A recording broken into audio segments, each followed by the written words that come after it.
Hello, welcome to my mini vlog. আজকে ছিল প্রথম মা। Happy Navratri to everyone. আজকে মা আর আমি যাচ্ছিলাম নিউ টাউন সার্বজনীনের ঠাকুরটা দেখতে। প্রথমে দেখতেই পাচ্ছ, এটাই সেই বিখ্যাত, মানে এটাই ফেমাস হয়েছে নিউ টাউন সার্বজনীনের এআই দিয়ে ডিজাইন করা আলপনা। যাই হোক, এবার ওদের থিমটা ছিল ফুল, যেটা খুবই সুন্দর করে ওরা এক্সিকিউট করেছিল। ভেতরে ঢোকা থেকে ভেতরে থাকা যে শিবলিঙ্গটা এতটাই সুন্দর লাগছিল। দেন শিউলি ফুল দেখতেই পাচ্ছ কি সুন্দর লাগছে শিউলি ফুলগুলো।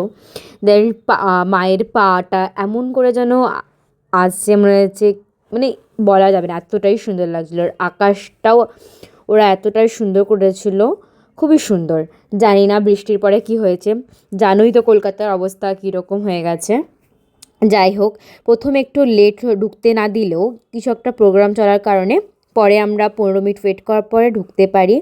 যাক, ওয়েট করাটা সফল হলো। দেখতেই পাচ্ছ মায়ের মুখটা কি না মিষ্টি দেখতে।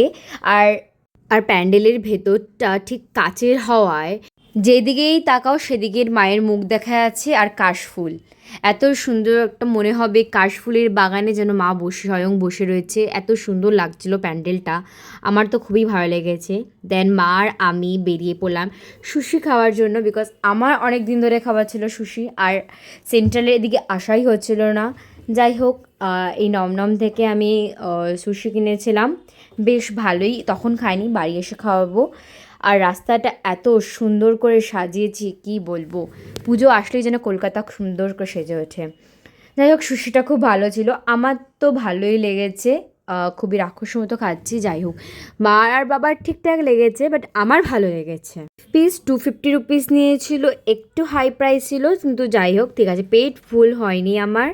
তারপরে আমি জিমের জন্য রেডি হয়ে গেলাম। জিমে গিয়েই দেখা হয়ে গেছিলো আমার দুই বন্ধুর সাথে, একজন তোমার দিদি আর একজনকে, সেও আমার দিদি বলতে গেলে।